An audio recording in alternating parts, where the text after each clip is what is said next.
me a glance. She's over me. She's over me.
It's showtime.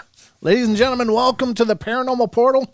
It's Saturday night, and I'm ready to dive right in to another 2-hour fun fest of paranormal wonder and amazement. And joining me, as it's Saturday, of course, is my good friend and co-host, Mr. Don Longbeard. I guess that'd be me over here. Is that me over here? Hold on. Is that me over here? That's all you, brother. Forget about it. Forget about it. Welcome to the show. Redonkulous. It's redonkulous. There you go.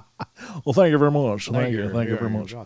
Oh, yes, ladies and gentlemen, we are here and underway. And welcome, everybody. If you're new to the show, thanks for coming in. It's always a pleasure to see you guys. We should have an amazing show lined up for you. And that's just because I'm just optimistic. Don, what do you think? Amazing show? I'm optimistic. Okay, good. See all this positivity we're bringing into your lives every day, folks? Every day we're on. We're just positive and optimistic, and we're hoping to God that that's true. But if not, just remember you're getting exactly what you paid for. Sorry. To those of you who donated, I do apologize. Because, I don't know. You know. Speaking of, it's weird. We just literally started like 4 minutes ago, and we've already got 2 thumbs down. 2 of them. 2. Well, they just see that they're just trying to get to be the first. They're just trying to get recognized. Yeah, looking for attention. Yeah, that's right. See, that's looking for negative reinforcement. Oh, folks. Now we have 3. I think that one was Cleo. Oh, is that right? Cleo. Oh, okay. Whoever that blue name person is. All right. Well, folks, we have 2 full hours of the Paranormal Portal lined up for you. Chloe? Was it Chloe? I don't know. Cleo? Get back to me on that whenever you're ready. All right. Anyhow. Back to you, Brent. Thank you.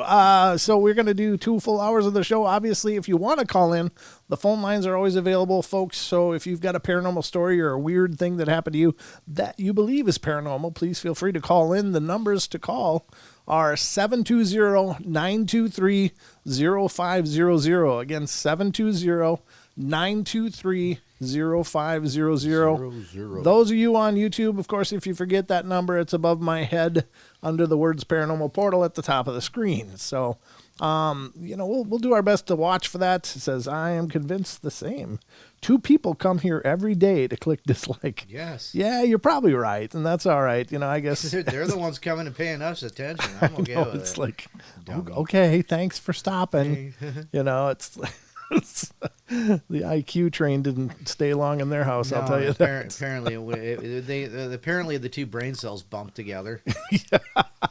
Causes the mouse clicks. Pardon me. Inadvertent mouse clicks. Me. It's a Canadian standoff. Pardon me. Oh, pardon me. No, pardon me. Yeah, Canadians are polite though. I don't think Canadians would give us a thumbs down. I think they're much too kind and nice. We have awesome Canadians here. We do. We have awesome Canadians, awesome people from all over the world. So thank you guys for being here. What else? What was I thinking about, Don? God, I feel like I should be saying something and I'm not. I'll probably figure it out eventually, folks. But at any rate, we are all set to go to entertain you. And Don, anything up front you wanted to mention or say? No, Okay. Medellin Falls. Oh yeah, that'll be coming up in June. What are the dates again? 18, 19, 20. 18, 19, 20 in Medellin Falls, Washington. It's a Bigfoot conference that's going on up there. At this conference, there's going to be some pretty incredible speakers, including Bob Gimlin himself, folks. Yes. So if you the Godfather. Literally, he is one of the 2 people that changed the face of our nation in a way and brought this thing to the forefront of our national consciousness, and that was with the Patterson-Gimlin film, of course. He and Roger Patterson, but Roger passed away quite a while ago, unfortunately. But Bob's still here, and he's, the guy is just a machine. He's still doing these talking circuits and stuff. But if you haven't had the opportunity to see that man speak, you should. It's one of those like bucket list items, I think, for everybody that is a Bigfoot enthusiast. I mean, to have a chance to sit down and listen to his stories, to listen to what he saw, and potentially meet him afterwards. I mean, what a great and amazing honor that's going to be. I'm just thrilled that we're going to be there. Don and I will be there, as will who else is there? Amy Boo. Amy Boo is going to be there. Yeah, she's a amazing speaker and great researcher herself. The author, is it Ken Gerhard, or is it? Ken Gerhard. Yes, Ken Gerhard. That hat.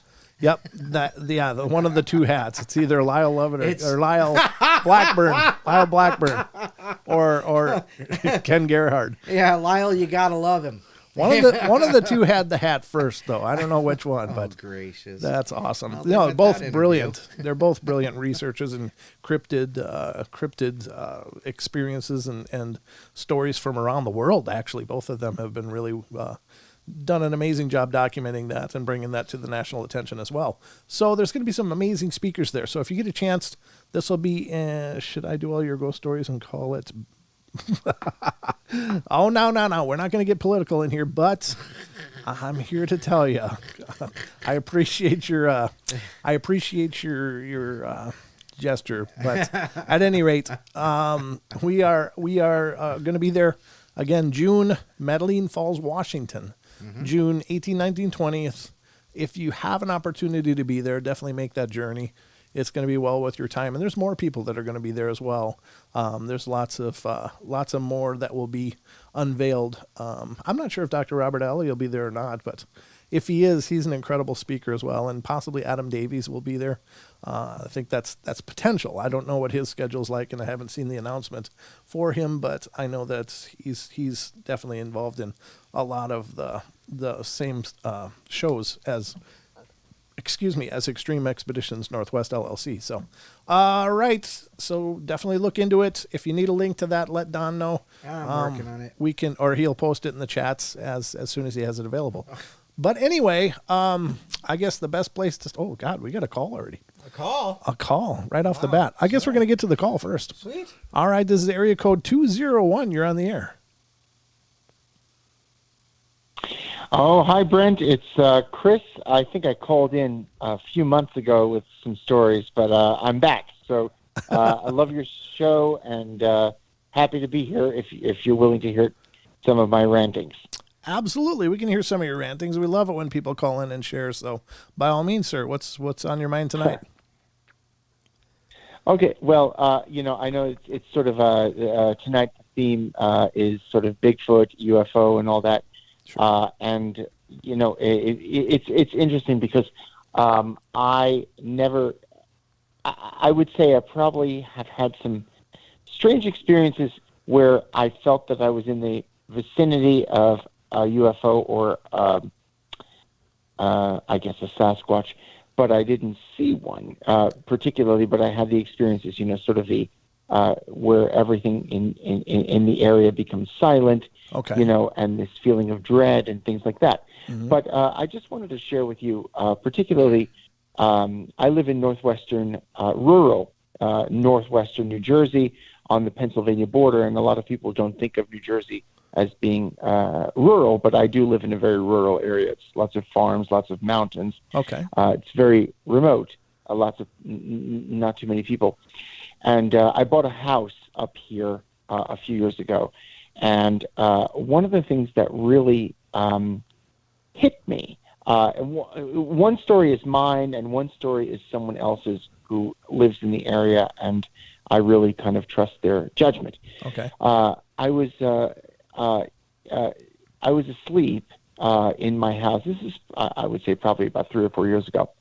I was asleep in my bedroom, which is up on the 3rd floor of my house, and I just heard this very strange rumbling noise, which up in the rural areas we don't have noise. So you start to hear a noise and you say, "Wow, what's going on?" Automatically, even if a car drives by, you're like, "Who is that?" Uh-huh. It's very quiet Yeah. up where I live, and any kind of noise is kind of suspect. And I remember lying in my bed and hearing this noise, and I was just lying there saying, "Oh, I don't know what it is. I don't know what's going on." And then I really started to feel uncomfortable, a really of like fear and dread, which was strange, because it's not typical for me. It's a very quiet, it's a very safe area. Okay. But anyway, I kind of got up and I looked out my window, and the sky was clouded. It was overcast, and but there was a huge sound of like a deep rumbling noise, and I kept looking up and I didn't know what it was, and suddenly I started to feel, and I don't mean to be, I'm just gonna say it, whatever. I started to feel a tremendous sense of dread, almost like even in my stomach, where I felt like I was, I wanted, it's terrible to say, I wanted to run to the toilet, if you know what I mean. Yeah, yeah. I felt a tremendous sense of dread, and I did not know what this noise was. Okay. And I felt, it was up in the sky, and I didn't know what it was. But ultimately, it stopped, and it's embarrassing to say, I had to run to the bathroom because I was terrified. Sure. I had just a really strange feeling, Mm-hmm. and after I came back to my bedroom, I looked out in the sky again, and it was very strange because the noise had stopped, and the sky was clear. There were no more clouds. Oh, really? And I just, and I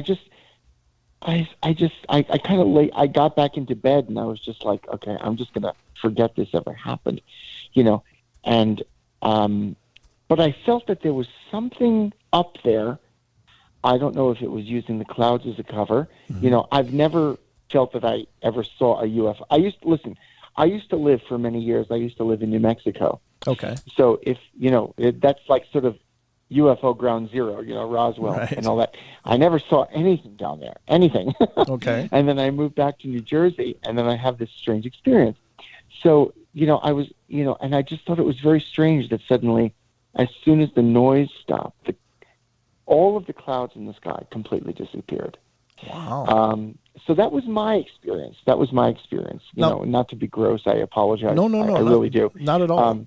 Let me ask you though, It's kind of did the sound? it's kind of awkward, but No, I got you. I'm just telling you how things Sure. transpired. But the question I have is, did the sound stop Yeah, and then the sure. feeling went, or did the feeling and sound kind of stop at the same time? Like, was that uneasiness? I mean, obviously you had to run to the It restroom, seemed but like they stopped at the same time. Okay. Yeah, it seemed like they stopped at the same time. And when I went back to the window and I looked out again, and there was no more clouds, and there was no more noise. I mean, I think a little bit about, Steven Spielberg's Close Encounters of the Third Kind, Sure. where the aliens tended to use clouds to Right. sort of mask themselves. Yeah. And I thought, I was like, wow, did that really happen? Right. And I remember I was talking to a couple of my neighbors, and I said, did you hear that noise last night? And they were like, oh, yeah, it's really weird. What was that? And I said, I don't know. And I belong to a couple of like Twitter feeds that, send me updates whenever there's some sort of like an emergency, like, Sure. EMT, Yep. fire department, police emergency. Nothing. But people, my neighbors were like, what was that? I'm like, I just have no idea. Wow. And I just have a feeling, I don't know, that it was something that was not quite, I don't know. I just feel like it was something strange. And the way it made me feel, it gave me a tremendous sense of dread. A tremendous sense of dread. It wasn't just like, gee, you hear a crazy noise and you say, well, what the heck is that? Who's making that noise? Right. And you don't think much about it. But this one was really accompanied by a sense of dread, which I in my long life of, kind of this sort of being aware of this sort of stuff, I don't dismiss lightly. Right. So, in any case, yes, the sky was clear. There were no more clouds. The noise stopped, and I suddenly didn't have any sense of dread anymore. But while I was hearing that noise, I felt a sense of dread. And this is New Jersey. This is, we're not in the middle of Wyoming or anything like that, or Montana or something. It's, it's rural where I live, but still New Jersey is New Jersey, So in any case, a few of my neighbors also mentioned that they had heard it, and they felt they were kind of concerned by it. Sure. And one of my friends, his mother, unfortunately, she passed away from pancreatic cancer, and she lived in northeastern Pennsylvania, which is not far from me. Okay. Up around the Scranton area. Okay. Poconos, mountainous area, rural, and she lived in a house out in the country. And I didn't hear this from her. I heard this from her son, who's my friend, and he's sort of a no-nonsense person, She mentioned that, she had sort of, I guess, a sunlight in her roof, over her bedroom, and she could kind of look up through the window in her roof, to the night sky. Okay. And there was one night where she mentioned, she was a healthy woman. She was in her late 50s. She was young. I mean, I'm 52, so that's not too old for me, She was in her late 50s, so I would say that's pretty young. Mm-hmm. And she noticed that there was a red orb that was floating above her house. Like, it looked like an airplane. It was high up. Oh. And she was just watching it, and it was in the view of her window, her ceiling window. Mm-hmm. And suddenly she said that there was a red, almost like a laser, that kind of was aimed at her stomach. Oh. And then it disappeared. Yeah, Geez. And then it disappeared. And listen, I can't vouch for this, but this is exactly what my friend told me. Sure. And it's about his mother. I don't think he would lie about something like that. Right. And within about 3 months, she came down with pancreatic cancer, and she passed away. Mm-hmm. But one of the things that she always maintained was that whatever it was that came into her view in the window, whatever it was, this red light that hit her stomach, she completely believed that it was that gave her the cancer. And her son, he said, well, what can I say? Right. I can't disagree. I don't know. I wasn't there.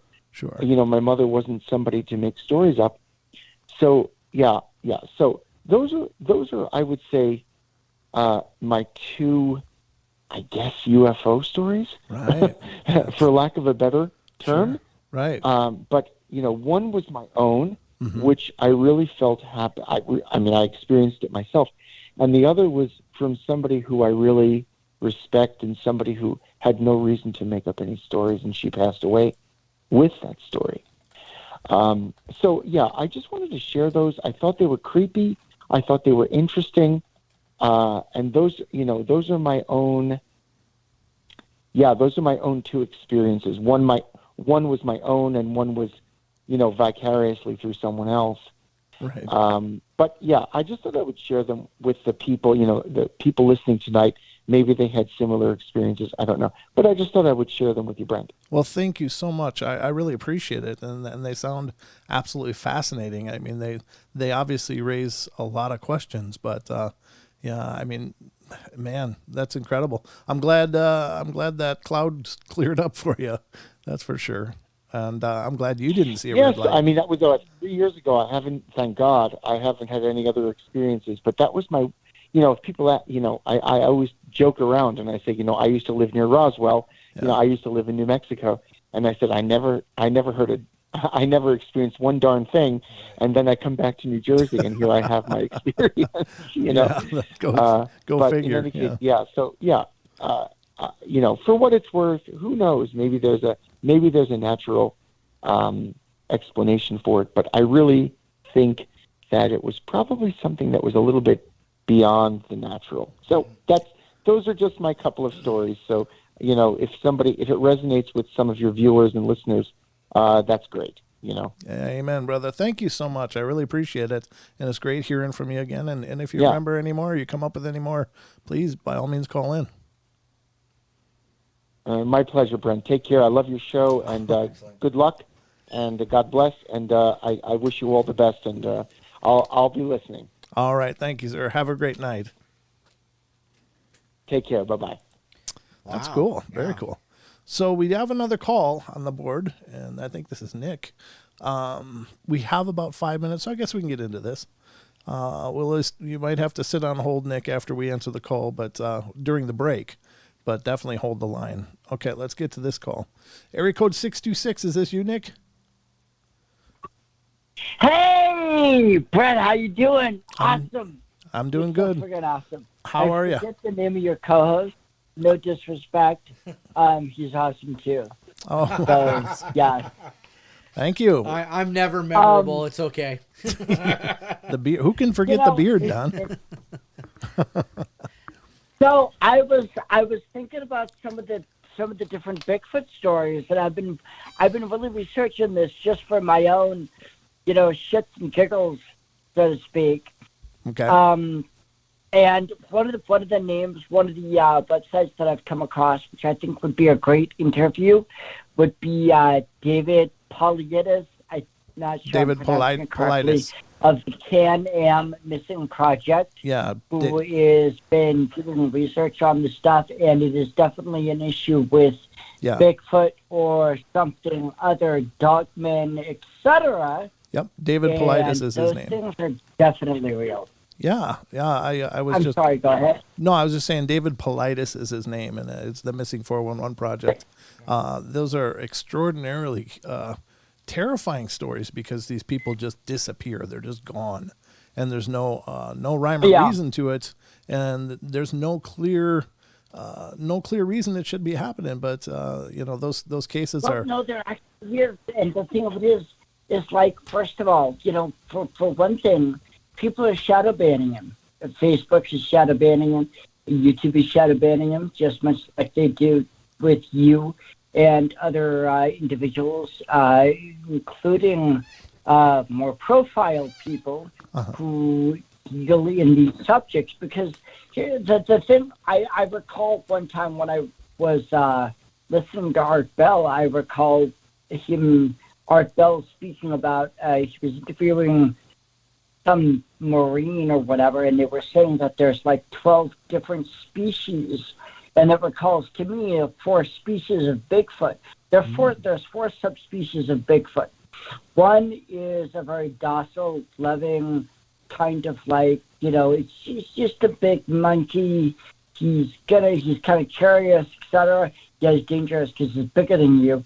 But then there's also the 4th level, which is a very violent species. And I recall one story of a Canadian father and a son going into to fishing and whatever, hunting. Mm-hmm. And apparently the son went to this island where he was told not to go, and a large Bigfoot basically tore him apart. That's not all of them. That's not all of them at all. Sure. But the necessity of it is we don't know who it is. We don't know which subspecies it is because they hide. They all hide. We know within Missing 411, their video, which you can find on, I think it's on Amazon, Missing, what is it? I'm not sure if it's the Missing 411 or if it's the Hunted. Yeah. There is a recording which they do, which there was a group of men who were hunters in the 70s. They went to a certain spot, I think it was in North America, I'm not sure exactly. They recorded Bigfoot screams. And these things were, it'll just send chills up your spine.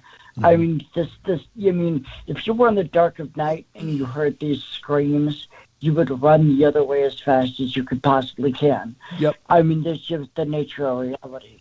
Yep. Also, when these things attack, because they are highly intelligent, you'll hear a scream. You might think it's coming from one direction. The minute you come from the other direction, they're going to attack you like a group. So you might be facing one direction, but something could come from you from either side or from either direction. Sure. So that's the nature of reality. They realize how dangerous we are as human beings.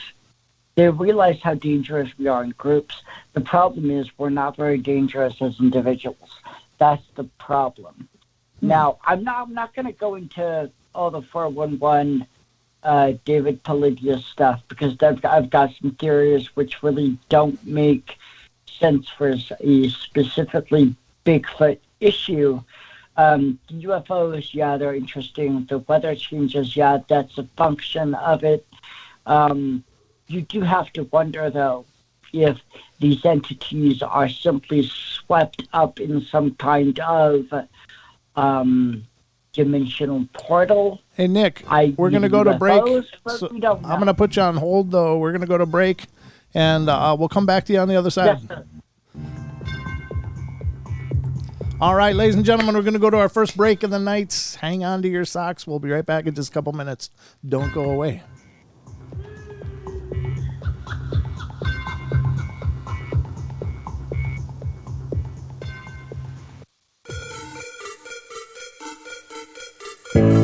The reviews for Extendivite are amazing. Here are some from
right, ladies and gentlemen, we are back. Second half hour's upon us, and Don and I are burning through the night with all of you here with us. Thank you so much, everybody, for being here. We have currently a call going on, and I'll bring him back on here. And Nick, are you there? Yes, I am definitely here. Okay, so I just as a point of reference, Nick, I just want to say that we talk a lot about Bigfoot here on the show. I was just going to say that as a point of reference, we talk about Bigfoot all the time. Now, there are theories about there being types of Bigfoot, but there's no concrete evidence to that. It could just be biodiversity. Yeah. It could be that there are indeed specific, types or branches on that tree. With, obviously there's nobody's really sure where they come from or how they come from or where they descended from or anything. So a lot of it is just speculative and conjecture. Yeah. I defer to you as an expert because you are indeed. Oh, no, there's no experts. I'm kind of wondering when you and David Paulides are going to get together and kind of, spin that wheelhouse to kind of figure out what's going on. Because, I mean, I can sit there and I can look up all the, I can have all the physicist, sci-fi interpretations of what's actually going on. Mm-hmm. But I think that the best aspect of it would be to consider that there's got to be something hunting humans. And if there's something is hunting humans, we've all seen the YouTube videos and social media videos of things of chimpanzees hunting monkeys, gorillas hunting monkeys, things hunting monkeys that are, primates themselves. And I'd say, you got to get together and kind of function from, first of all, basic concepts and then move on from there. It does nobody any good to talk about, UFOs and that kind of stuff, unless one is first to research the most primary possible aspects of it, such as Bigfoot. Because Bigfoot, despite its size and ability, it's still one of those undiscovered species. Mm-hmm. It's an undiscovered species, which is fascinating, despite the fact that humans, there's 7 billion of us running around on this planet, and yet we have not found primary evidence of a Bigfoot. So either they're very hard to find, or they're doing something right. They're doing something right. They are. I'll tell you what, though, a lot of people can't even find their car keys, so that doesn't surprise me a whole lot. Oh yeah, I know I'm one of them, I'm just saying. But yeah, brother, thanks for your call. It's great hearing from you. I appreciate you calling in. Okay, love you so much, guys. Have a great night. Bye bye. All right, take care, Nick. Thanks. Nick. Let me see. Where's my mouse? There it is. Okay. All right. Wow. We are moving on. It's hard to hear you. Oh, that might happen. That might be why. All right, folks, we are back at it here. Thank you to both callers. That was wonderful. I appreciate hearing from you guys because I love what you guys bring to the shows. And that's that different element, your thoughts, your feelings, I know Nick could talk all night. He's just one of those guys.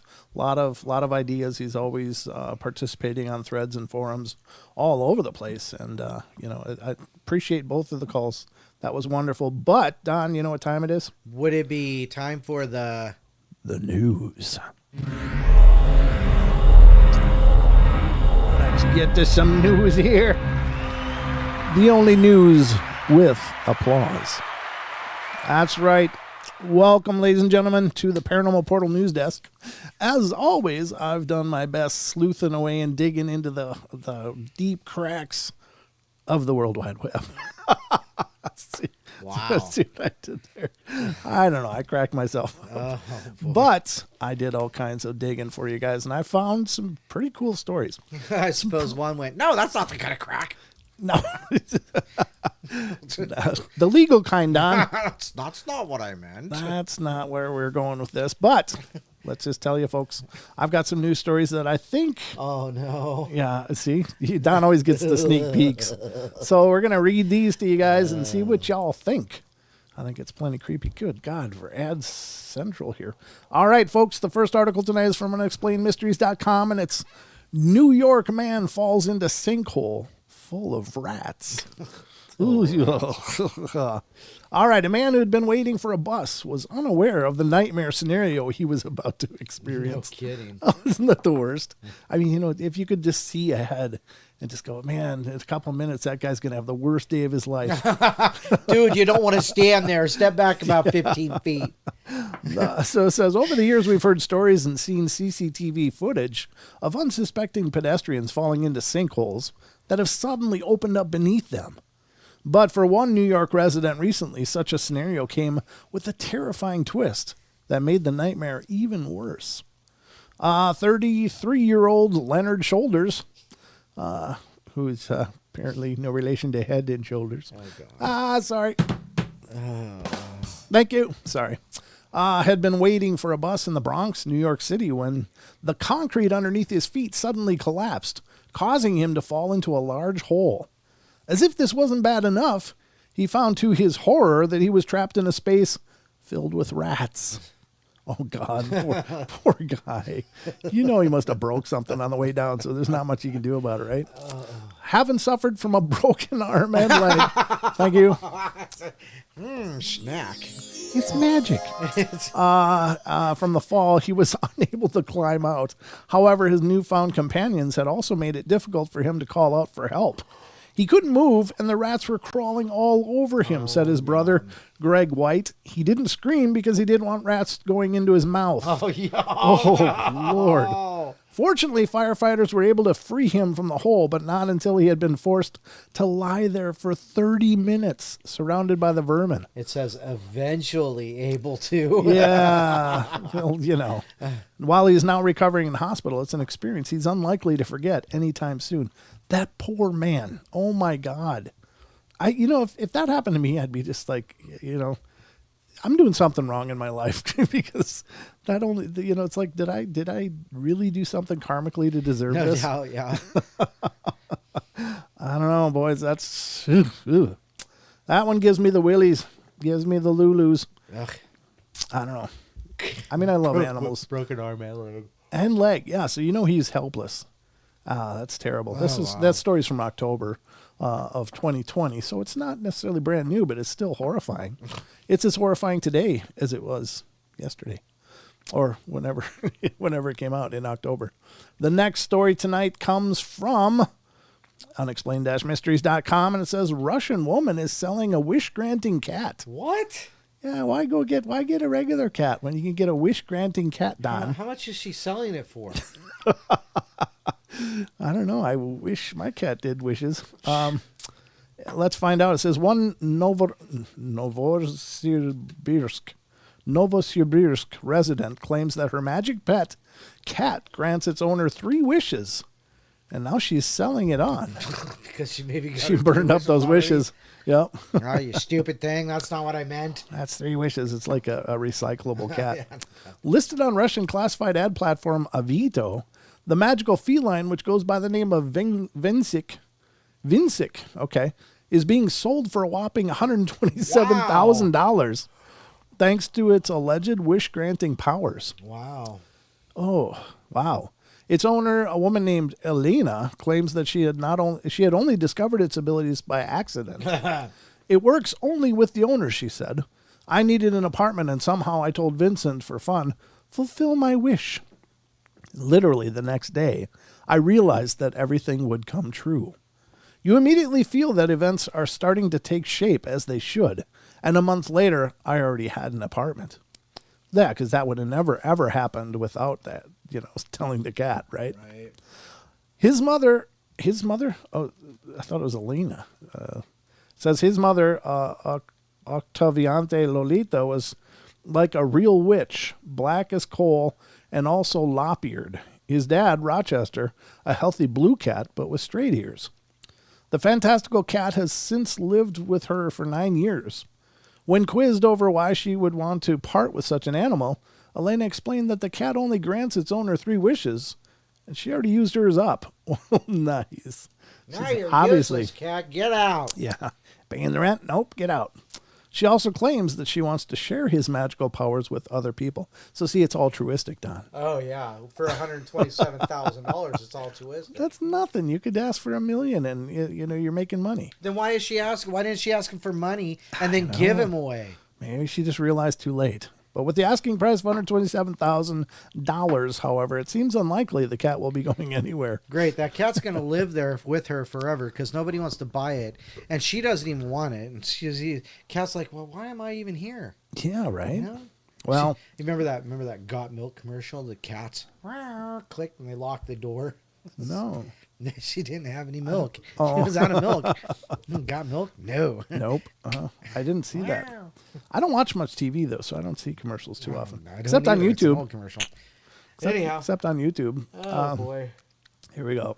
So that's the wish granting cat, folks. Wow. I guess they're out there. So, be careful about just not picking up that little stray you find. Or if you pick up a cat, maybe you should ask it some questions first. See if anything works out for you. Here's a very disturbing story. I don't know what to do with this one, but I'm going to bring it to you guys, and you guys can tell me. Oh, no. All right. Unexplained-mysteries.com. Man attempts to resurrect dead grandmother.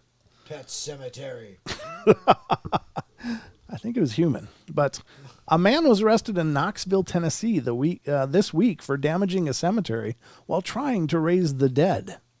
A little too much D&D there, I think. And the strange turn of events began when authorities in Knoxville responded to reports of vandalism that was actively taking place at a cemetery on Huckleberry Springs Road at around 2:30 p.m. on Monday. It was in the afternoon, Don. Wow. When officers arrived at the scene, they discovered a chaotic spectacle. Someone had been breaking gravestones and digging up the ground in various spots as if looking for something. The culprit was eventually identified as 34-year-old Danny Frazier, a homeless man who witnesses had previously seen living within the vicinity of the cemetery. When quizzed about his actions, Frazier told police that he had been attempting to resurrect his deceased grandmother, who was buried somewhere nearby. Exactly how he intended to perform the resurrection remains unclear. He was later charged with criminal trespassing and vandalism for causing $30,000 worth of damage. Wow. Oh, I'm betting he had a lot of other issues cooking. I'm betting he's not homeless for very long. No, he'll have a brand new home.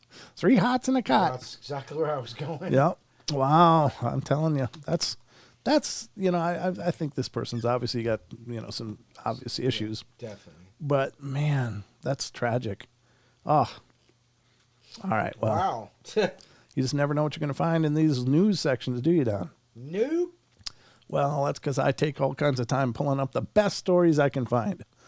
This one I found is interesting, and the reason that I'm pulling up, it's not really paranormal.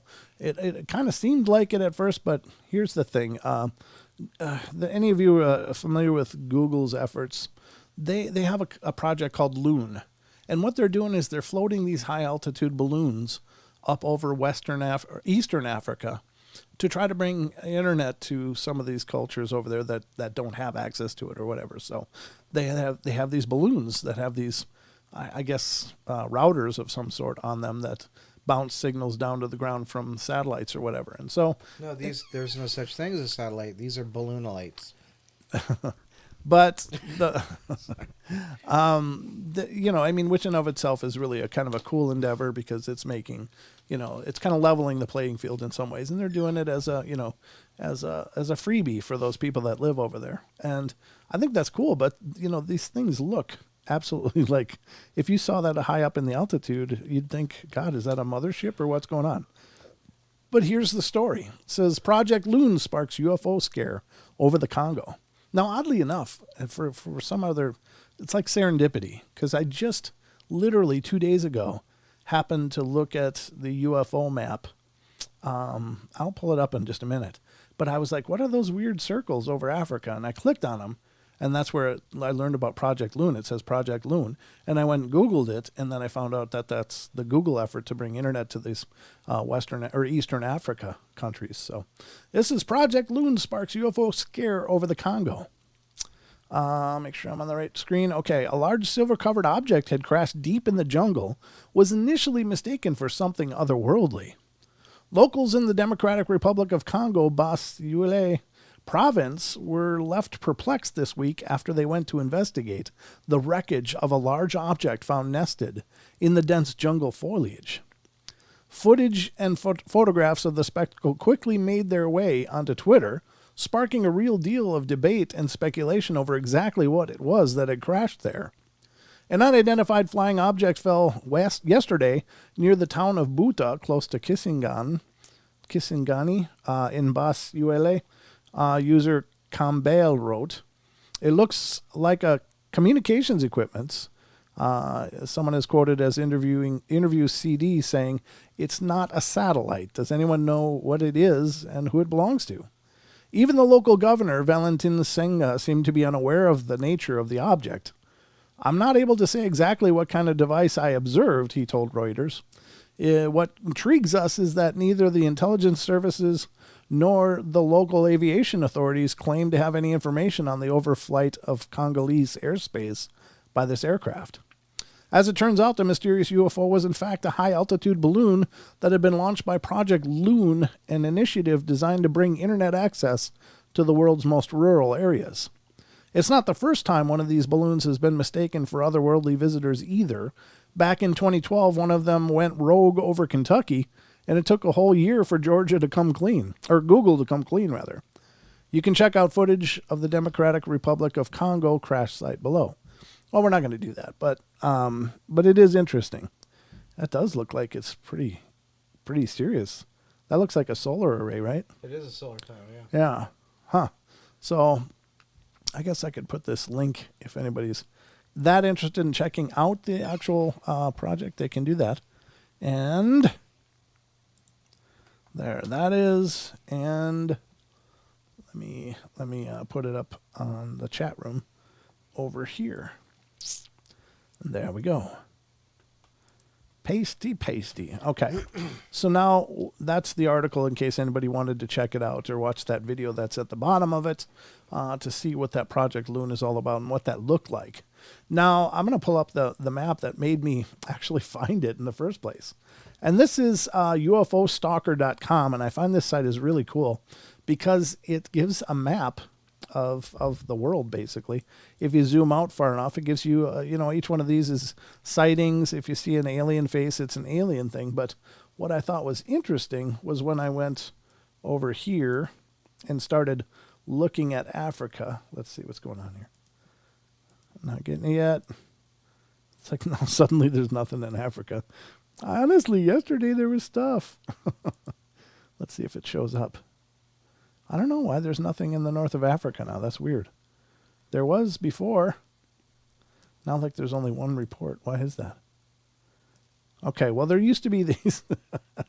Now that I pointed out. Maybe I should refresh this. Maybe that's what I need to do. Oh, yay. Let's do this. See if they're back. No, there's really not much here. But yeah, they did have these circles. Oh, maybe there's more coming. Oops, what did I do? It was just there. There we go. They did have the circles there, and I could see that there was Project Loon. But I think it was... Well, they're not showing up today. But anyway, I saw that, and I went, what the hell are those? Clicked on it, said Project Loon, Googled it, and now, of course, I'm bringing you a story. So that's the way it works here on the portal, folks. Doesn't always make a lot of sense, but it's the portal. All right, and I believe that's going to wrap up the news. So let's get back to our regularly scheduled program.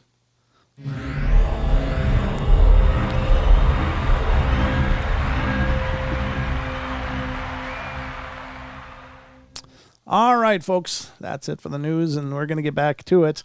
We only got about 6 minutes here until the hour break already. Wowza, that took a while. That actually went quick is what I was meaning to say.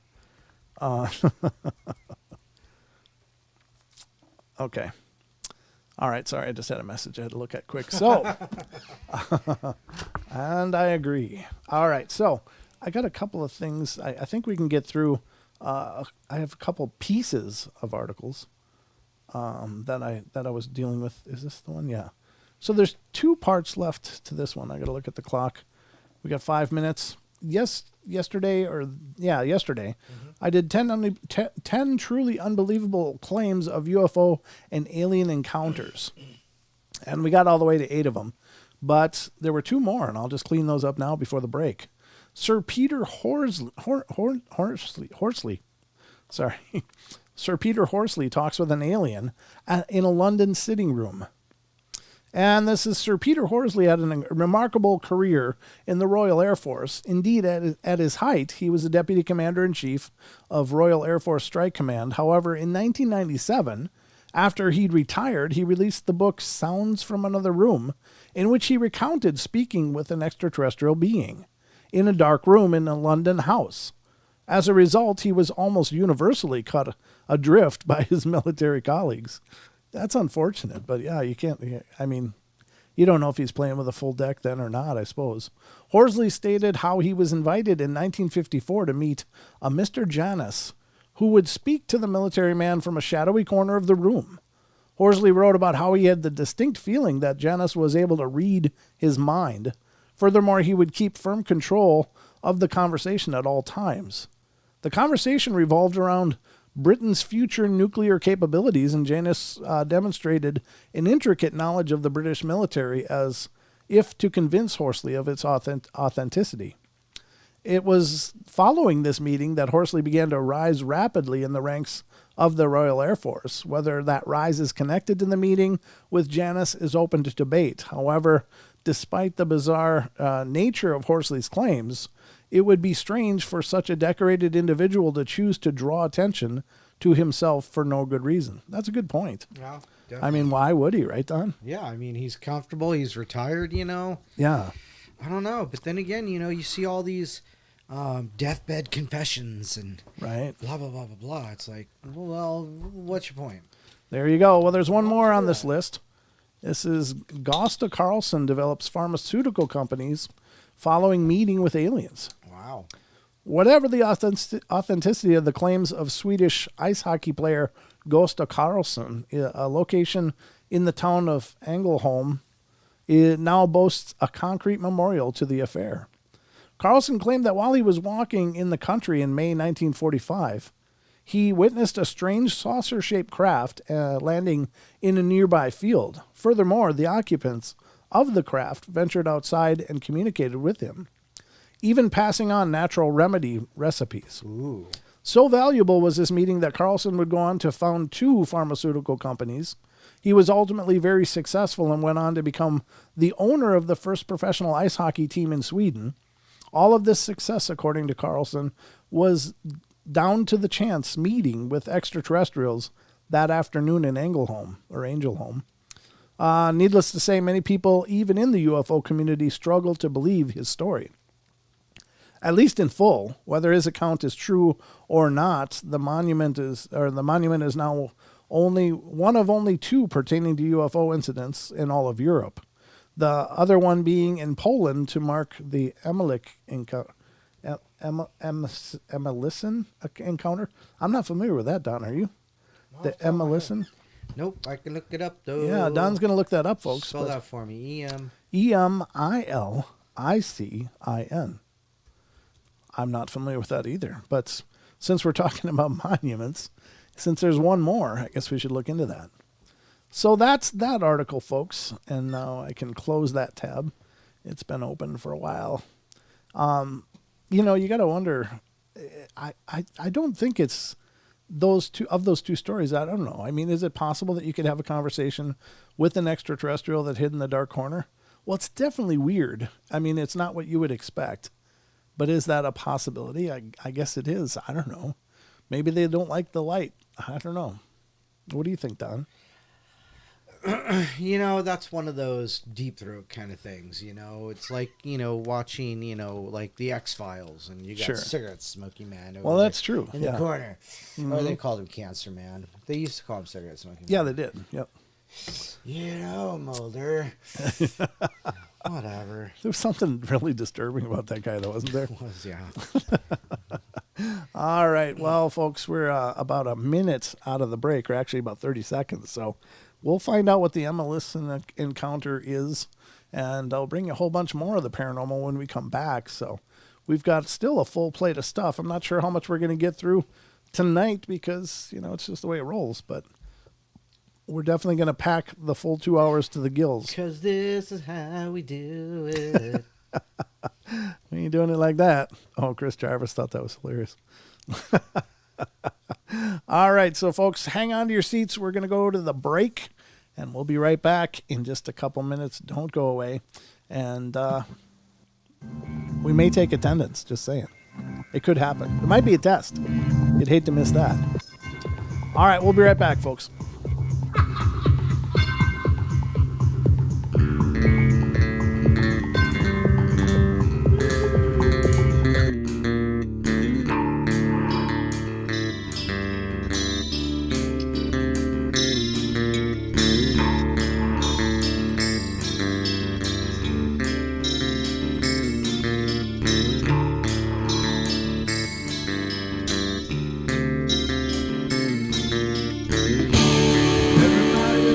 Play their games. Everybody loves to place their bets.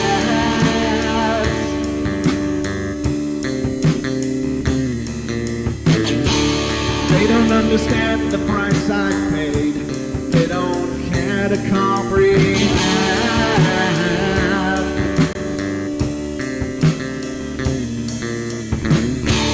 Trace their lines upon my body, dripping scars across my heart.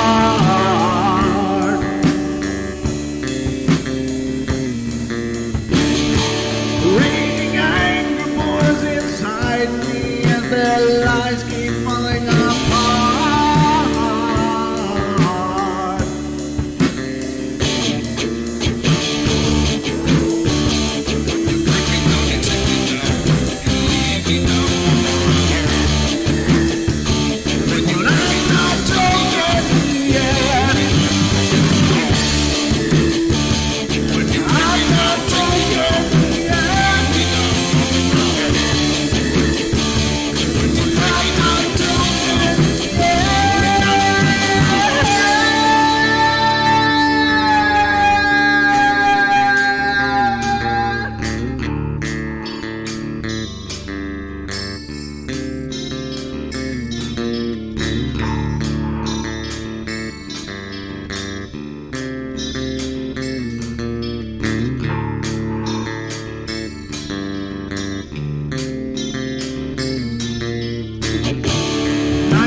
With my silence, I am not a stupid boy.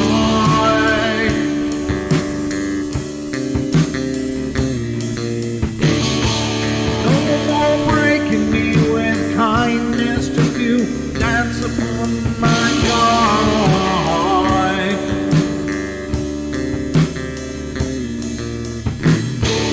Leading me with empty promise, you're just another fucking mess.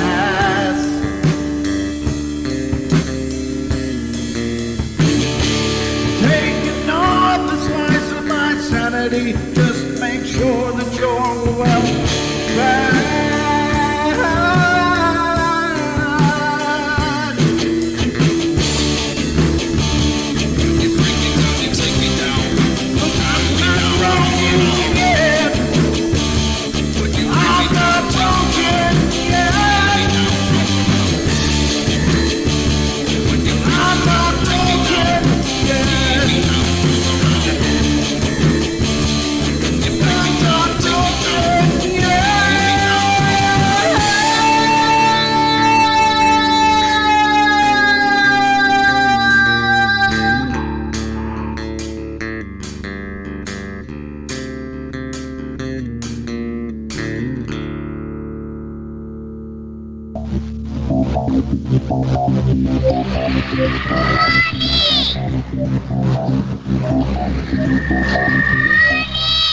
I can see you, Mommy.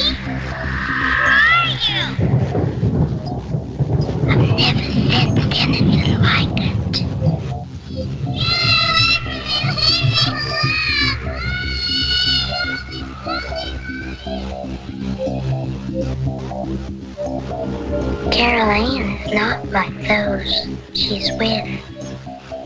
They're attracted to the one thing about her that is different from themselves.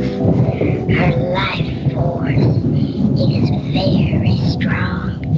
It gives off its own illumination.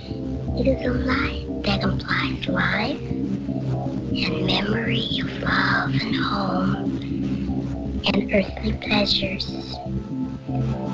Something they desperately desire, but can't have anymore. Right now, she's the closest thing to that.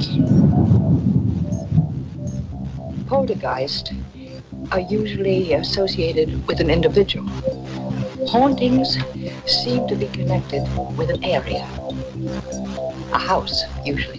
Poltergeist disturbances are of fairly short duration, perhaps a couple of months. Hauntings can go on for years.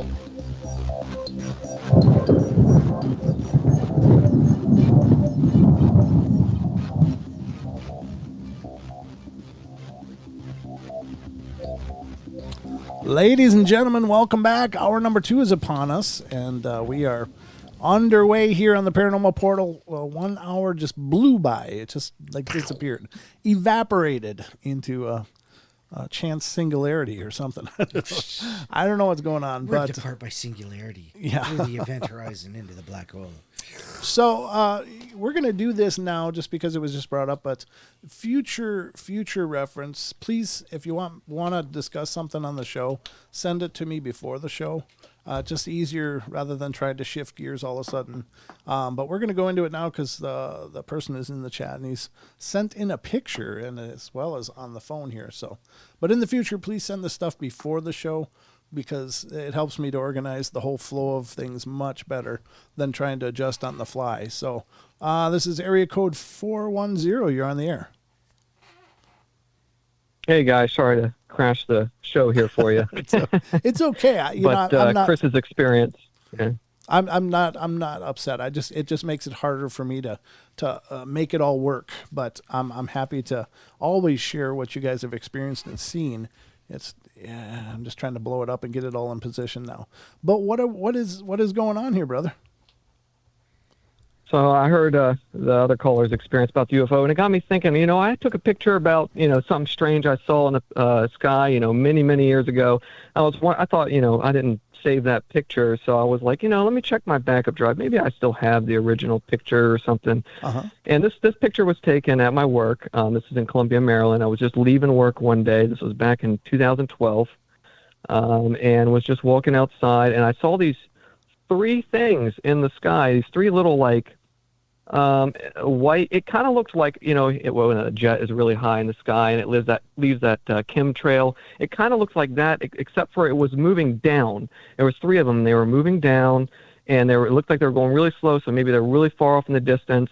And I thought, they're just jets. And I stood there watching them for a really long time. I mean, it must have been a minute and a half, 2 minutes. It was a very long time, and it seemed like they were moving so slow, and just barely moving at all. And then 2 of them merged into one, and then that's when I realized I'm watching something really unusual here. These aren't jets, with chemtrails, and I kept watching for several seconds, and the 2 stayed merged together. It wasn't like they were 2 jets crossing over each other, and so that's when I took that picture. Unfortunately, back in 2012, camera phone wasn't really good, but if you open it with Windows Photo. And then click on the top right to view original size, and you zoom in. You can actually see the 2 points of the bigger one where it has like 2 tails, and can kind of get a better view of it. It's actually a better resolution than I remember it being. Yeah, I've got it up on the screen now. It'll probably hit your screen in a second or 2 here, but yeah, that's definitely. I can see those 2 points just above that pine tree or whatever, off to the left of the sun. Yeah, the bigger one has 2 points on top. If you zoom in real far, you can see like it has 2 combined into one, kind of like a Y shape to it. And it was really strange. And it was there for several minutes, almost as if it was barely moving. And this was looking off to the south. Now, off to the south, there is a place called Andrews Air Force Base, which is maybe about 15, 20 miles in that direction. And so who knows if it's something from that.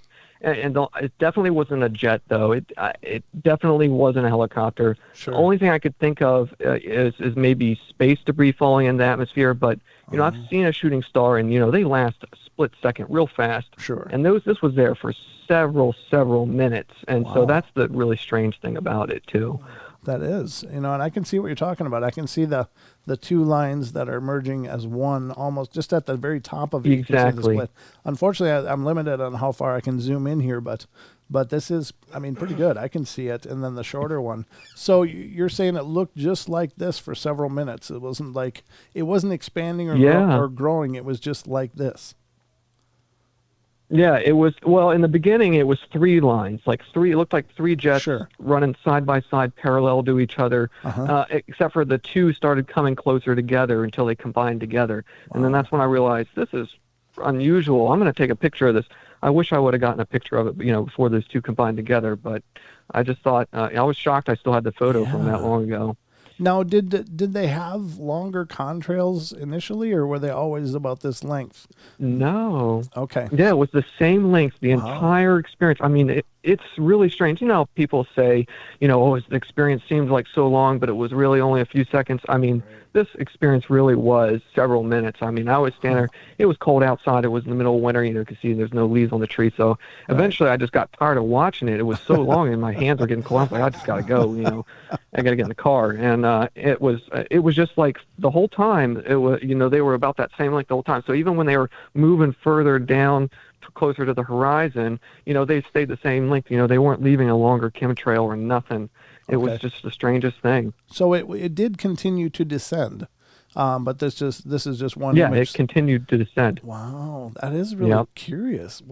It makes you wonder, what is it? And I don't think it's space debris, because obviously that travels pretty quick and burns up just about as fast as a shooting star. Those things are moving when they hit the atmosphere and come in, and they generally burn up in the atmosphere before they ever hit the ground. But if they were making that slow of a descent, that's really curious, very very unusual. Yeah, you really caught something.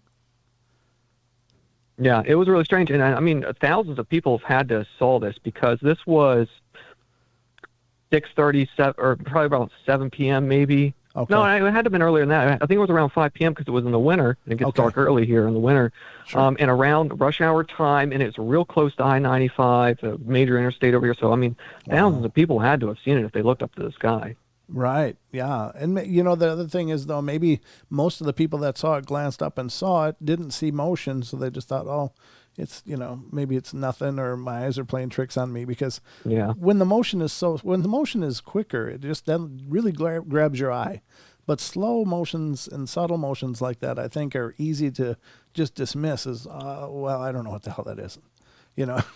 Right. Maybe it's just a jet off in the far in the distance. Yeah. But after watching it for a while, and you see that when you watch it for a while and saw those two combine into one, you realize, this isn't normal. Yeah. Right. Yeah, exactly. No, that's really groovy, man. That's exciting stuff. Have you ever seen anything else in the sky like this, or is this kind of a one-off? No, I wish, man. I hope someday I see a UFO real saucer from a distance. I don't want to be anywhere near it, but it'd be cool to see it. Yeah, just those three other paranormal experiences I told you before. I think Don unfortunately wasn't on the show for that one when I called in for that, but I call in another time and maybe tell it again. Sure. But, we always. Yeah, that's it. Well, I love it, brother. Thanks for sharing this. I really appreciate it, and stay in touch, man. I will do. Thanks. All right, take care. Have a good one, guys. Good night. Yeah, unfortunately, sometimes I miss some of the good stories. Some? You always miss the good stories. You're only here 2 nights a week. Well, Now, we have good stories when you're here as well. I don't mean to suggest that this isn't always a lot going on in the portal. They're just better when I'm not here, is what you mean. Well, I think the crowd takes more pity on me when I'm alone. so they call in to help me out. Like, he looks lonely. I'm going to call in. I'm going to share something because he looks like he's struggling. He's dying tonight. Give him a hand. Throw him a piece of wood. Hurry. But yeah, no, that's really cool. I again, you guys bring so much to the shows, and I thank you all for that profusely, because what the hell did I do there? I stretched it, didn't I? Yeah, I did. I got to resize everything again here. Hold on, folks, as I get situated. But we've got a lot more paranormal goodness right on deck for you here. I did find a very recent BFRO report that was shared on Facebook, and oddly enough, we were talking about the Medellin Falls conference, right? And on the show, I've mentioned that that whole county, Stevens County in Washington, is actually a real hotspot for Bigfoot activity. There's no no coincidence the fact that that's the place for this conference, because a lot of research is going on in Stevens County. Right. And that's where Extreme Expeditions Northwest LLC has been focusing a lot of their effort. Their first major documentary and outing was up at in Alaska. Port Chatham? Port Chatham. Thank you. I just lost that name.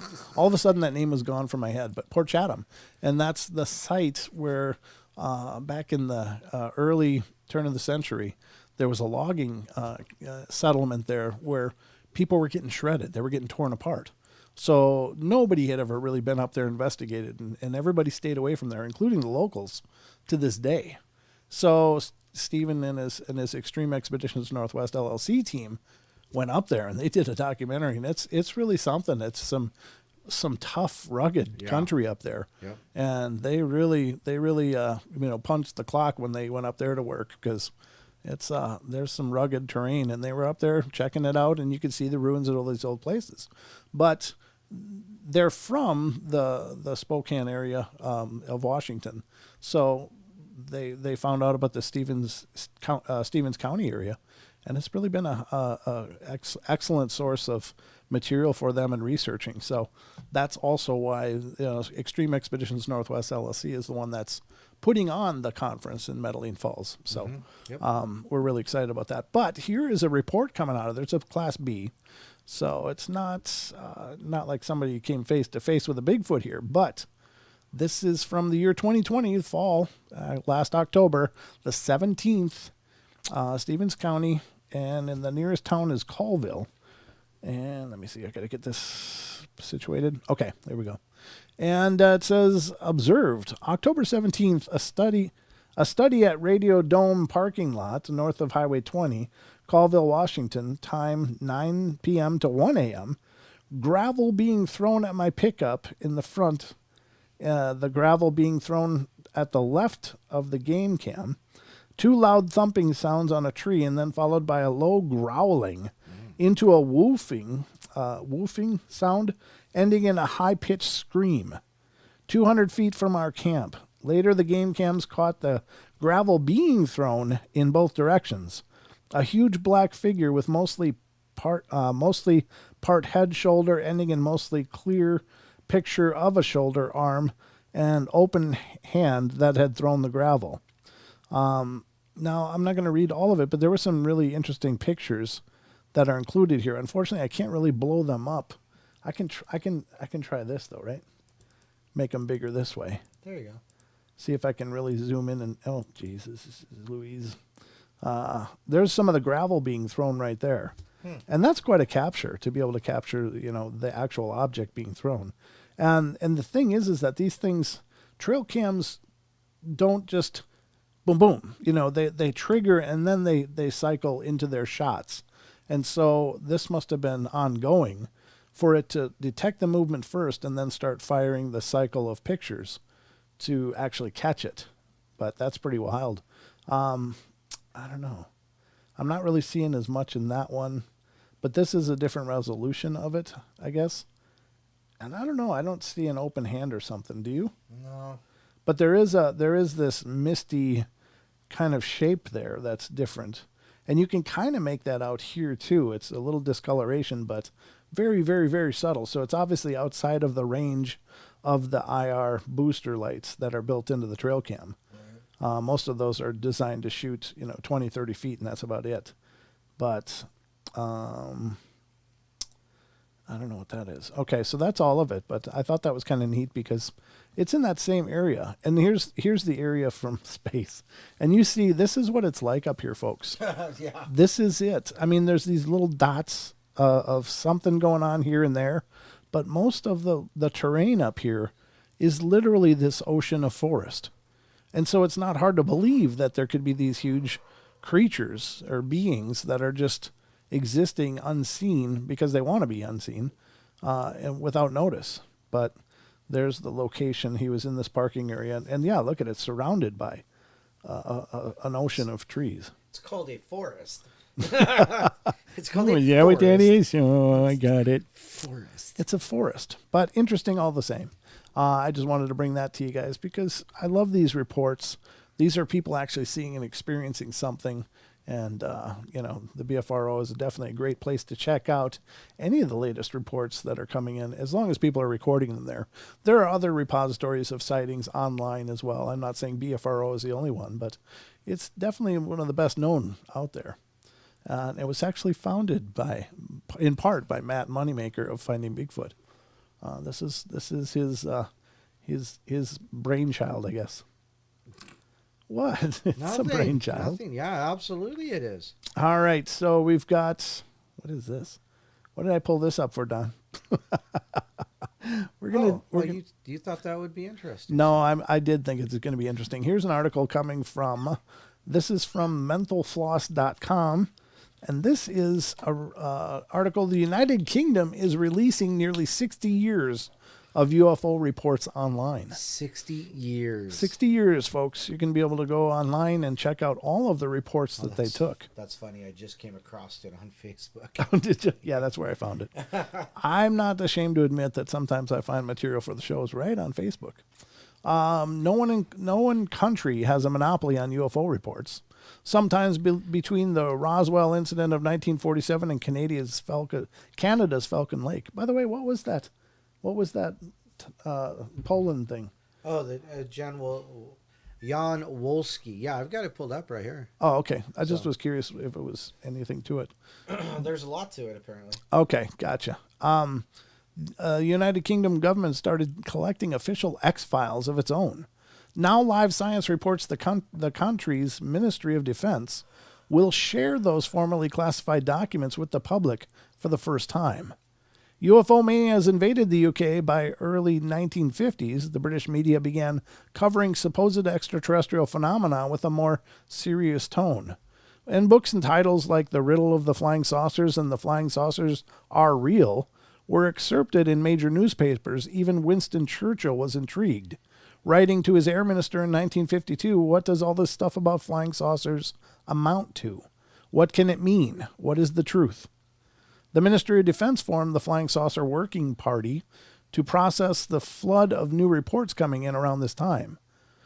Though the original group concluded that none of the sightings were credible, various departments of the ministry continued investigating reports of strange objects seen in the sky through 2009, when a policy change ended the program officially. All the files that near 60-year period will be released on their own gov.uk webpage sometime in 2020. Well, God, it must be up there then, right? Yep. The announcement was made after a British news agency made a request for the documents under the Freedom of Information Act. Select files from this period had previously been made available through the UK National Archives website. Now, instead of choosing certain items to share, the UK government has decided to publish all the documents at once. That's probably smart. Reports have already begun being made public, include sightings of a diamond-shaped red light, 15 fireballs in the sky, and 3 blazing gold orbs. And there's PDFs attached to that. The Ministry of Defense stated it has no opinion on the existence or otherwise of extraterrestrial life, but the public will be able to decide for themselves when more documents are shared later this year. Well, that must be up there then, right? Cool. Should be. So if you go to the gov.uk site, you might be able to find those listings of 60 years of sightings. Now, that's just the sightings people made to this body. So that doesn't mean these are 60 years of corroborated or heavily researched. There's just a repository for the claims people made. Now, if somebody's going to go to the lengths of making an official claim, you know they must genuinely believe what they saw, though. So that, to me, kind of lends those reports credibility, right, Don? One would hope. One would hope. One would hope verily. Two might hope too. Two. Discover UFO files newly released by the Ministry of Defense. Are you finding them? I'm trying. Files released as of June 2013. Oh, okay. So they're up to 2013. Well, there you go. So maybe that was when they quit taking them. I don't know. Or they quit taking them with this body. It's probably kind of like with the U.S. We kind of were led to believe that Project Blue Book was kind of it for an official inquiry into the UFOs. Right. And then we find out, no, that, everybody's, like the Navy had their own program. The Air Force had their own program. And they just quit doing one official body doing it. And it was like, kind of like, good God. Names, Don. Names. Roswell guy on our show. Don Schmidt. Don Schmidt. Thank you. God, I don't know what's wrong with me. Donald Raymond Schmidt was on the show, ladies and gentlemen. He's he worked with Alan Hynek in the project, after Project Blue Book. And he was part of that. He was the lead investigator with Dr. J. Allen Hynek. And he is the foremost authority, in my opinion, on the Roswell incident. But he said that it's almost like there's a competition between the bodies of the military, whether it's the Air Force, the Navy, the Army. They all kind of compete with each other about this information. And it seems, for whatever reason, you'd think they'd kind of be like, hey, home team, let's make this happen. But it's very compartmentalized in each body of those militaries. And I think that's interesting.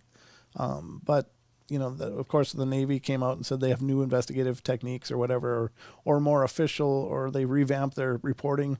Not that they said they'd share everything, but they just revamped their reporting techniques. For some reason, they had to make that public, but don't have any ambition to share it with the public. But in any case, it's interesting, and I don't know. I think we're marching ever closer to disclosure on some level. I don't know what that will mean necessarily. And I honestly don't know that it's really that important anymore, because after the acknowledgement of the Tic Tac craft and, so many other things such as that have come to light, it's kind of a foregone conclusion that, the military knows they're out there. They don't know what they are either. They say they don't acknowledge special projects or black projects that many people believe could be some of this UFOs we're seeing, but they obviously are actively aware of it, and we don't really need a rubber stamp anymore to go, well, see that they're real because the government says so. Right. Because they already have, by virtue of these independent or semi-independent bodies coming forward and saying, yeah, we don't know what those Tic Tac craft were. They were obviously doing things we couldn't do, and that's amazing. So take it or leave it, but that's my opinion on that. I think hey, Farm, good to see you. Farm just came in. And Kai is in here. Sandy Hellman. Boy, Don, we should do shout-outs. We should do shout-outs? Let's do shout-outs. Yeah, because that means that they have to actually chat, though. Yeah, if you're not chatting, you're not probably going to get a shout-out. Yeah, because I got a really short list. Oh, really? Yeah. Okay. Oh, somebody else just said something. Okay, so let me start at the top, and we'll just go through this real quick. Android Purity, Chris Jarvis, Deb Varner, Ethan's here, Gnome Squatch, Happy Girl, just in case, Kai. Let's see. Ethan just, no, that was Aussie. Oh, that was Aussie Tiger. Kai's here, Mary Bond, Nessie Monster, Paranormal Portal, Rigger Ridge, Ruthie Castro, Sandy Hellman, and Pharmacy Seed Network. All right. And that's it. See, that's Did you say Elaine and Jarvis? No, she just popped in there, Elaine. Yep. I did say, I thought I said Cookie Jarvis. Happy Girl. Yep. Yeah, said that. Yeah, said Happy Girl. Yeah. Okay. So, all there right. you go. Well, glad to see you guys here. Shout-outs finished. And done. And Bam and Night Shader in the TFR. Android, thank you, man. Appreciate that. Thank you so much. That is awesome. Thanks for all you do, guys. It's our pleasure. We love doing this stuff. All right, I got more stuff to go, but we only got about a minute before the break, and then when we come back, we're going to cover more of the strangeness that is the Paranormal Portal. And I've got an article I'm trying to find right now, as a matter of fact. Oh, that's another one we could finish up too, but we'll see. All right, we'll get to it on the other side, folks, so don't go away. There's plenty of portals still left to come. And remember, if you're listening on TFR, iHeart, tune in to TalkStream Live, following the Paranormal Portal comes Paisley Wild, The Spaces Between, and she's talking about Valentine's stuff tonight. Ooh. It's the season of love. She's going to be talking about like arrows and cupids. Yeah, arrows and cupids and arrows. That's what I said. And not arrows, like not like the bow and arrows. Arrows. It was a joke. In my head, that was hilarious. Thank you, Don. Hey, you pushing buttons? I didn't touch it. I think you did. You did. Don's taking liberties. He's hitting the buttons. But also tomorrow, beware that the new podcast will be released for the Paranormal Portal podcast. So keep watching for that, ladies and gentlemen. We're going to take a break because we're on the networks. We got to sync with their commercial schedule. We'll be right back in just a couple minutes. Screw the network. Jeez. Don't go away.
right, guys, we're back. As I promised, we are here. And, of course, we're thrilled to be here with you. Thank you all of you who have joined us tonight and are joining us.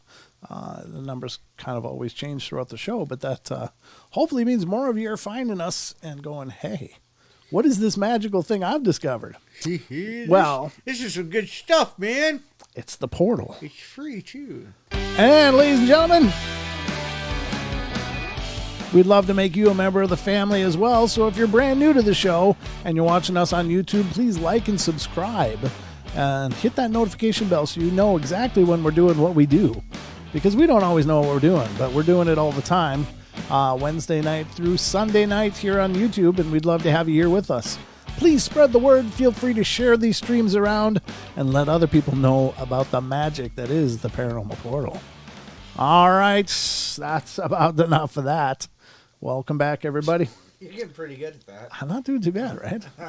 Kind of got that whole DJ thing. I'll be like, waka, waka, waka. Oh, boy. I'll be like scratching it out, Don. Uh-huh. All right, so... That's what they call it nowadays, huh? Oh, hey. It's a family show. It's a family show. But no, we'd love to see more and more of you come in, and it's always a pleasure and an honor to do a show that people want to watch.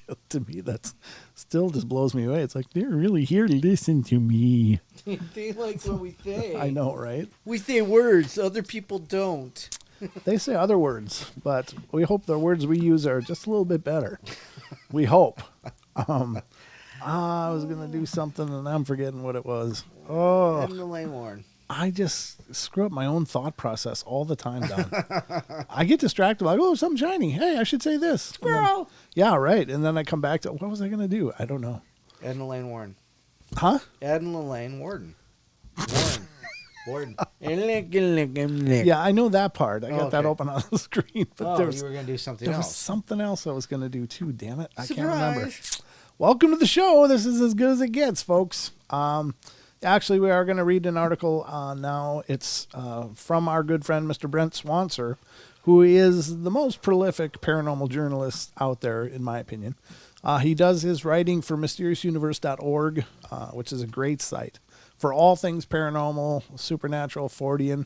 You'll find it over on Mysterious Universe. Excellent group of people writing over there. Paul Seaburn, Nick Redfern writes over there, and several others, as well as Brent Swanser. So there's lots of great material to check out, and you can learn a hell of a lot from any one of those. But we got an article here that I want to get into, because this is kind of a story that I stumbled onto by accident when Don read it on a show. We were doing a show several years ago. Oh, God, yeah. And Don came up with the story. Hey, did you ever hear about Ed and Lorraine Warren and meeting Bigfoot? I'm like, what? So this is an article that our friend Brent Swanser did. And the reason I love his articles is because they're really well researched. He really crosses the T's and dots the I's. So let's get into this. And this is, again, from mysteriousuniverse.org. Check it out. That's where some amazing stuff is happening. All right, this is Demonologist versus Sasquatch, the time Ed and Lorraine Warren met Bigfoot. This is dated September 9th, 2019. It says, there are perhaps no better known paranormal researchers than the world-famous Ed and Lorraine Warren, founders of the New England Society for Psychic Research, which is the oldest ghost hunting group in New England. The Navy veteran and self-styled demonologist Ed Warren and the psychic, clairvoyant, and medium Lorraine Warren were responsible for investigating some of the most prominent and terrifying cases of hauntings on record. Some of the most famous and indeed controversial of those are the Amityville hauntings, the Annabelle haunted doll, the Snedeker family haunting, and the Enfield poltergeist, but they would claim to have investigated around 10,000 cases over the course of their careers, looking into hauntings, cursed objects, and demonic possessions. They've authored numerous books, opened the famed Warren Occult Museum. Many of their cases have been made into hit horror films, such as The Conjuring, and whether you think they were frauds or not, which many people do, there's no denying that Ed and Lorraine Warren have made an indelible mark upon the paranormal world. Yet for all of their dabbling in the spiritual world of ghosts and demons, many people may not realize that they also had cases that were a little outside of their usual wheelhouse. And one of these is the time the Warrens investigated and met Bigfoot. Bom, bom, bom. What one do I use for that? There we go. The whole bizarre tale was chronicled amongst many of their other more traditional paranormal-themed cases in the book Ghost Hunters by Ed and Lorraine Warren and David Chase. The Warrens apparently had been contacted by a news reporter at the time who said that something in the wilds of Tennessee had been menacing terrified locals on a poverty-stricken area way out in the boondocks. The witnesses had said that their tormentor was none other than the legendary giant hairy man called Bigfoot.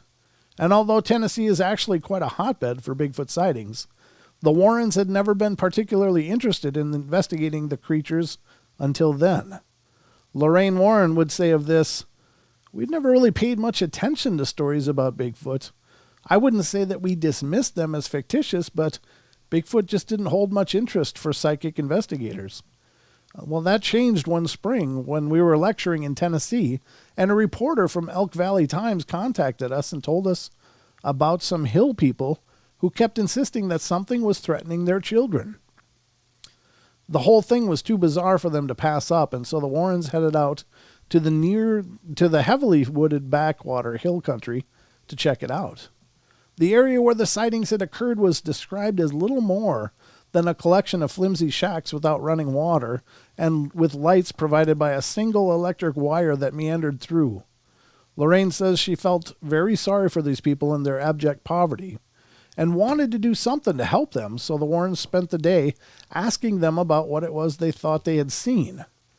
Among the many reports, one of the residents claimed that just the day before, a massive ape-like beast had appeared from behind a tree and tried to grab a 2-year-old child, after which it had been chased away by men with clubs, and the whole settlement was completely terrified of whatever it was.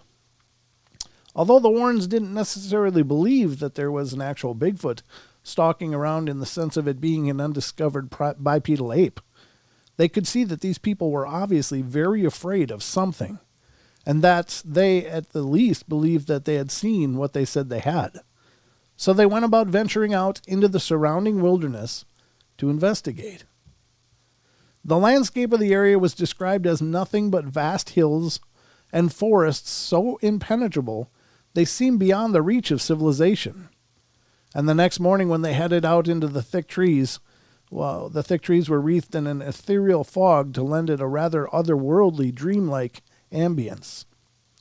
The Warrens and their team headed out into this murky wilderness and spent most of the day uneventfully climbing about and struggling through the brush, but this would change when they stopped for a rest in a clearing at around 4:30 p.m. They first noticed that something had smashed down the tall grass, and that was when Lorraine would claim to have seen the beast and even made telepathic contact with it. The book Ghost Hunters says of the creatures, "He did, in fact, appear to be a fusion of man and ape. A tall, slope-shouldered animal with long arms that were covered with almost shaggy hair. His face was flat with a protruding bony shelf above the eyes. Two things about him were especially disturbing.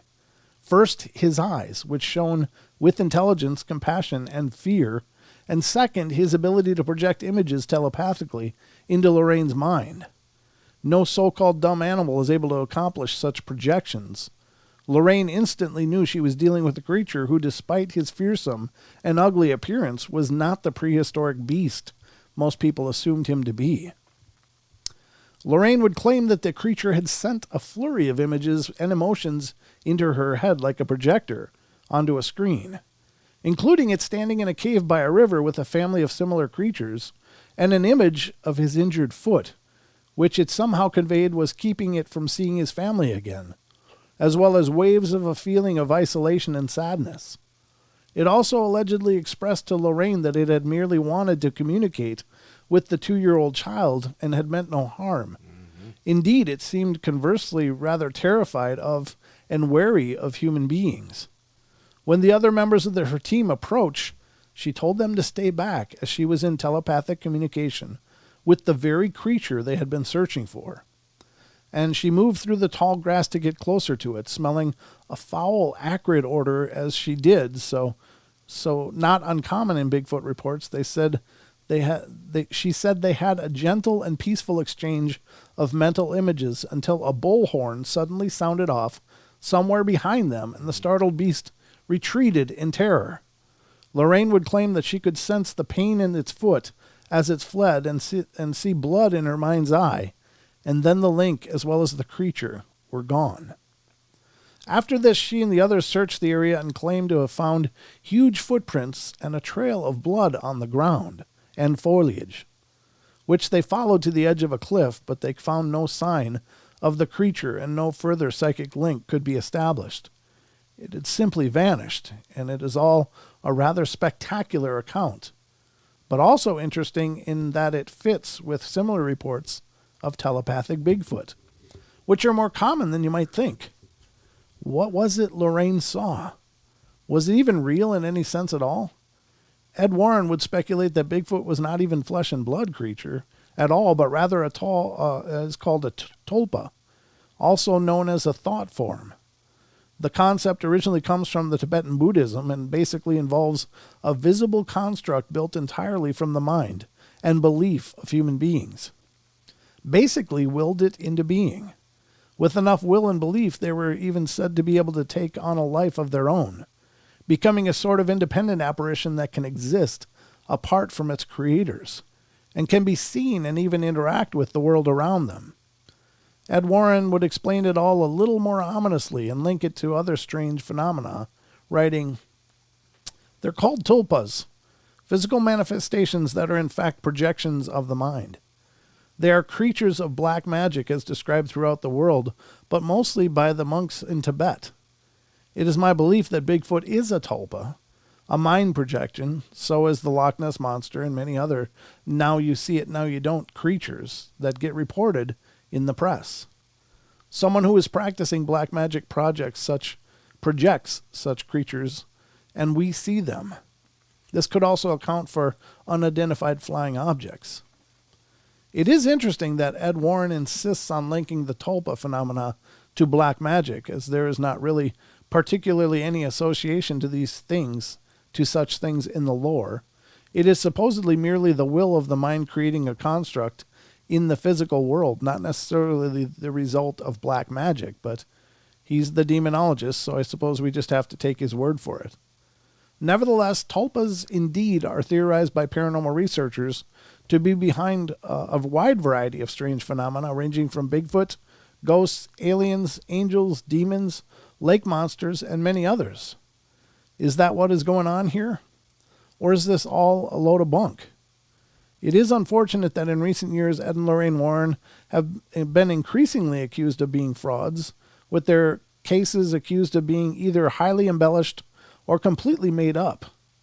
But this is still a very bizarre account from some of the most renowned and well-known paranormal investigators in the world. Whether any of it really happened or not, the thought of these demonologists running across Bigfoot in the wilds of Tennessee is quite delightfully outlandish, and it is all a wild ride. Yeah, definitely. And that's true. I mean, how many times have, we even, heard from people who claimed that there was telepathic contact or that there was some kind of link. They could hear words or thoughts that came across so foreign than their own normal thinking that they knew it wasn't from their own head.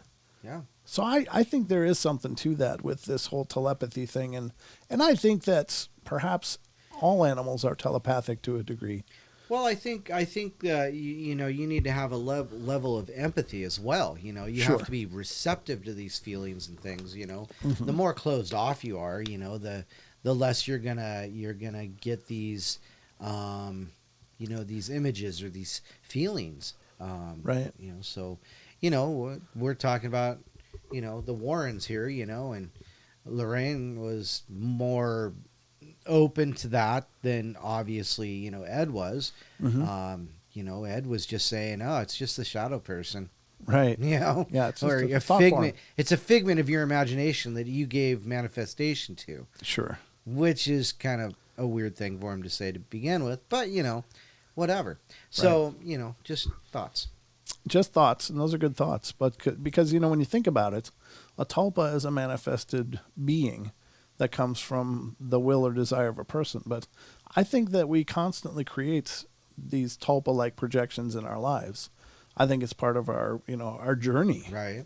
That, by virtue of us being, this is kind of a reflection of my own spirituality, if you will, but I think we're all children of the divine. And as such, we were, imbued with a divine spark.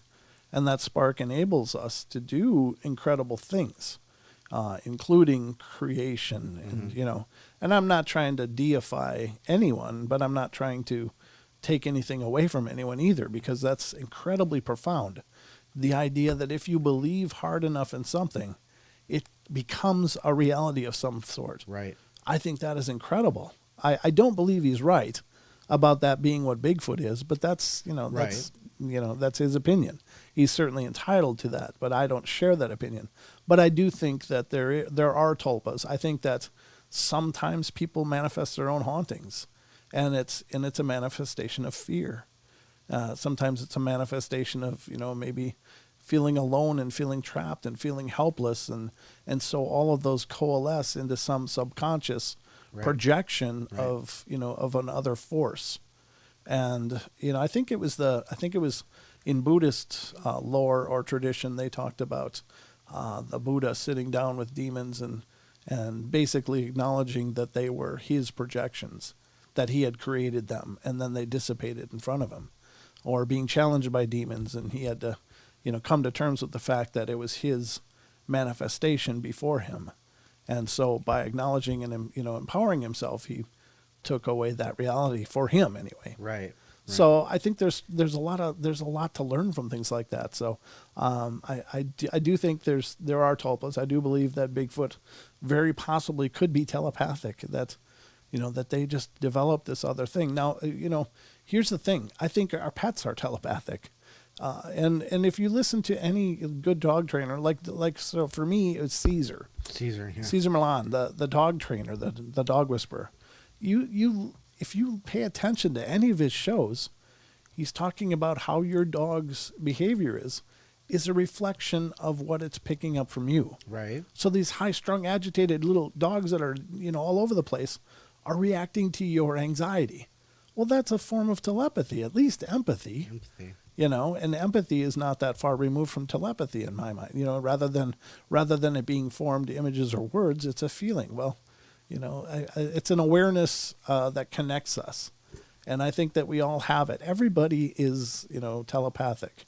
I just don't think we're aware of it because we're so out of focus. Right. We're these distracted masses of beings with our noses in phones and internets. But, and I'm not bashing any of that either, but I'm just pointing it out that, all of this stuff I'm pretty sure is true. And I certainly, it kind of makes me sad to think that Ed and Lorraine Warren are under such attack from people trying to, discredit them, because as far as I can tell, I don't know, deep details of their stories, but they did what they did. And I think their motives, I like to believe, were altruistic. Right. That they were trying to help people. And the fact that someone feels compelled to take away from that and to try to discredit it, I think is an ugly thing, but usually born out of somebody else's need to feel more empowered. But, I think it's a beautiful story. I like this story. It's it's sadly tragic though, because you have to wonder if that bullhorn hadn't gone off. Right. Could she have met this thing? Could she have helped it with his foot somehow?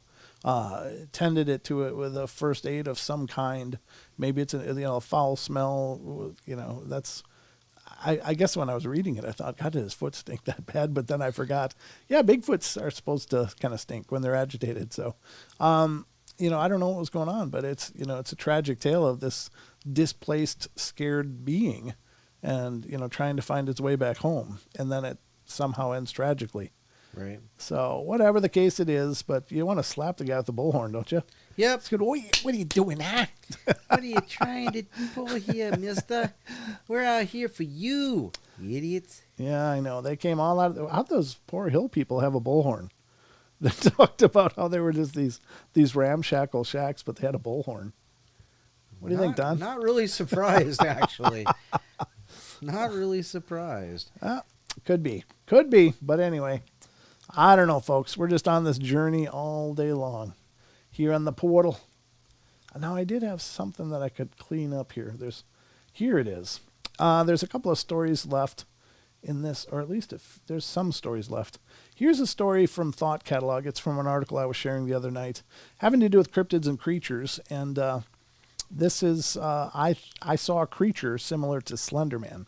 Now these are generally pretty short little snippets, but this is number 12 on the list that I was going through the other night, and it's something reminiscent of Slender Man. Obviously, Slender Man is a creepypasta, but this isn't Slender Man. There's a farm behind my house, separated by a canal. The farm stretches maybe about 1,000 feet back before it hits a tree line. A couple of weeks ago, I was eating dinner and was staring out at the farm. It was maybe 20 minutes until nightfall, and I saw what looked like a really tall gray version of Gumby walk out of the tree line, take 2 really large lunges, and then disappear back into the tree line. It was just much too tall to be a person. The next night at the same time, the exact same thing happened, except my parents were with me, and I asked them if they saw that, and they just said, "Saw what?" And then it happened again the third night. So either my body is giving me random hallucinations in sync with my body's time clock, or there's some weird slender Gumby demon living on the farm behind my house. I haven't been home much recently, so I haven't been able to look for it again. But if I'm able to, I'm going to try to take a picture. I don't know how well that will work given the distance that I see it, but I can try. Now, there are other cryptids that are I think they're called stick people. No, wait, not stick Indians, not to be confused with that, Don. But there are these like stick people, and they are, they almost look like a human version of a walking stick. You know, as if you were to draw a stick man without the balloon head. It would just be a slender head as well. But I've seen what are claimed to be videos of it. I don't know that they're legitimate or not. They're older videos, the ones I'm referring to. I'm sure there's newer versions that are quite possibly fabricated, but these are older pixelated versions. One of which is somebody's taken a video out of their screen window into the past a fence line in their yard. Then there's a fence. Then there's these scrubby trees, and then there's a thicker forest behind. But they catch this stick person thing. Oh, I walking, remember you showing me that. Yeah, walking back there, and it's just the creepiest damn thing. It's like, what the hell is that? It's the creepiest damn thing. Right? I think that was just creepy. There's another one here. I spotted a UFO flying through the sky. It was late at night. I was driving on a quiet country road when my sister and I spotted a flying object. The first thing that seemed odd is it didn't have any lights on it. It was night. And that made me realize that it was actually flying low enough for us to see it without light. And then that led me to consider the lack of noise it was making. It was silent. We stopped the car and turned it off and listened, and there was no noise from the propellers or engines. We watched it fly slow as hell over us towards the nearby town. The only explanation I could think of it is being a glider, but flying at night with no lights and being that low and 10 plus miles away from a landing strip seemed to rule that out. Anybody have any idea what it could have been? I'm going to say a UFO. Don, you? Well, that's kind of weird because have you ever seen what do they strap the fan to their back and they got the parachute and oh yeah, but those I bet you are pretty loud still. They are pretty big fans, Yeah. well, though. I don't know. Could be. I don't know. There's not really much of a physical description though, so not much to go on, but you know what? That's about the show tonight, folks. What? It's literally 1 minute until break. Wow. Or until the end of the show. Wow. That's how fast time flies here on the portal. It is a time anomaly, folks. I'm pretty convinced. I hope you guys have enjoyed this. Again, if you're new, please get subscribed, hit the like, hit the notification bells for those of you on YouTube. Those of you on TFR Live, stick around. Paisley Wild, the spaces between is coming up next, so still lots more to go. There you go. There we go, Don. And anything in closing, brother? Teespring. Teespring.com, ladies and gentlemen. Check out all the Paranormal Portal gear. We got gear if you want to sport some of the best looking Paranormal Portal gear. The only Paranormal Portal gear. And maybe some of the best looking paranormal gear out there. Check out teespring.com/stores/paranormal-portal. And the link is in the YouTube description. So if you want to check it out, we'd be much honored. We'd be very honored. And that's about going to wrap it up, I guess. I'll be back tomorrow night with the Night Terrors. I hope you guys will join us or join me. Don, you'll be back on Wednesday, right? That's the plan so far. The plan so far, and we'll take it at that. There you go. All right, guys. Love you all. Be good, be kind, be nice. Take care of each other. Help each other out. Find the magic in every day, and remember to laugh as much as you can. Because the alternative is you might be crying. There you go. There you go. All right, guys. Good night. Love you guys, and love. Good night. Good night.